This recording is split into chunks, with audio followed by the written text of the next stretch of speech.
Hi friends, ఎలా ఉన్నారు? ఈరోజు మనం శామ్ పిట్రోడా అనే వ్యక్తి ఎవరు, ఆయన భారతదేశ ప్రజలపై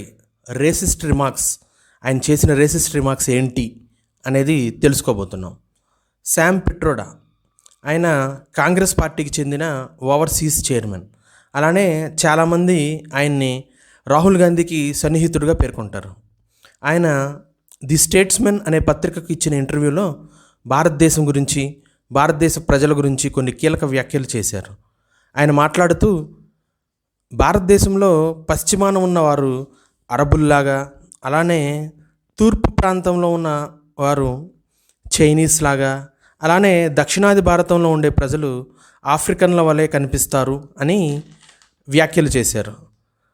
అయినప్పటికీ కూడా ప్రజలందరూ గొడవలు పట్టం మానేసి కలిసి ఉంటారని, ప్రజలందరూ వివిధ భాషలను, మతాలను, ఆచారాలను, ఆహారపు అలవాట్లను ప్రాంతం బట్టి మారినా వాటిని గౌరవిస్తారని తెలియజేశారు. నిజానికి ఆయన చేసిన వ్యాఖ్యల వెనుక ఆయన ఉద్దేశం ఏమైనప్పటికీ కూడా ఆయన వాడిన భాష తీవ్ర దుమారాన్ని లేవనెత్తింది. దీనిపై వివిధ రాజకీయ పార్టీ నేతలు బగ్గుమన్నారు. దీనిపై మణిపూర్ సీఎం బిరేన్ సింగ్ గారు మాట్లాడుతూ ఇది చాలా దురదృష్టకరమైన చర్యగా అభివర్ణించారు.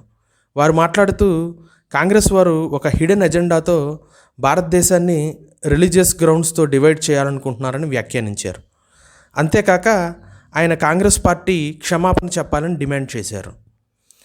దీనిపై అస్సాం సీఎం హిమంత బిశ్వ శర్మ గారు మాట్లాడుతూ నేను కూడా నార్త్ ఈస్ట్ ప్రాంతానికి చెందిన వాడినే, కానీ భారతీయునిగానే కనిపిస్తాను. మనది డైవర్స్ కంట్రీ, మనందరం ఎలా ఉన్నా కానీ మనంతా ఒక్కటే అని తెలియజేశారు. ఈ వ్యాఖ్యలపై ప్రధానమంత్రి నరేంద్ర మోడీ గారు కూడా స్పందించారు. ఆయన మాట్లాడుతూ ప్రజలను రంగు ఆధారంగా వ్యాఖ్యలు చేయడం సరికాదని, అమెరికాలో ఉండే ఈ కాంగ్రెస్ పార్టీ నేత రాహుల్ గాంధీకి ఒక ఫిలసాఫికల్ గైడ్ అని, ఈయన క్రికెట్లో థర్డ్ అంపైర్ వలె వ్యవహరిస్తూ ఉంటారని ఆయన్ని తప్పుపట్టడం జరిగింది. అలానే బహుశా ద్రౌపది ముర్ము గారిని ప్రెసిడెంట్ క్యాండిడేట్గా నిలబెట్టినప్పుడు ఇందుకే కాంగ్రెస్ పార్టీ వారు సపోర్ట్ చేసి ఉండకపోవచ్చని ప్రధానమంత్రి గారు వ్యాఖ్యానించడం జరిగింది.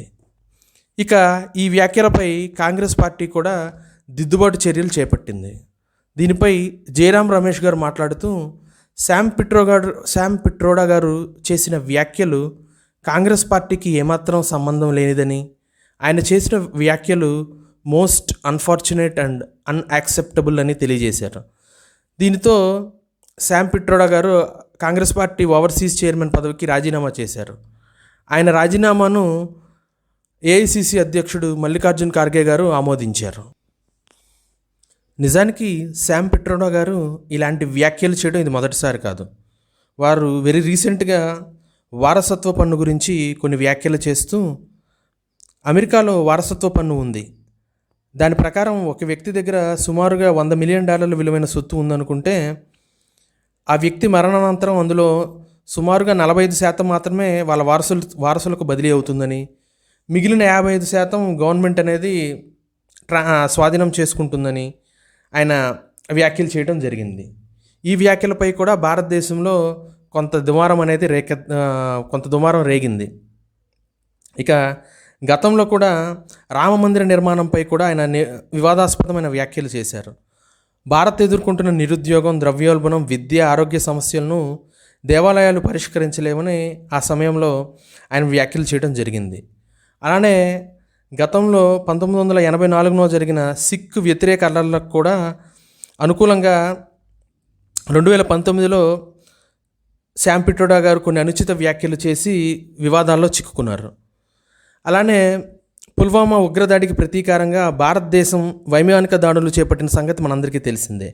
కానీ భారత వైమానిక దాడుల సామర్థ్యంపై ఆయన అనుమానం వ్యక్తం చేస్తూ కొన్ని వ్యాఖ్యలు చేయడం జరిగింది. ఆ వ్యాఖ్యలపై అప్పట్లో కూడా దుమారాన్ని రేకెత్తించాయి.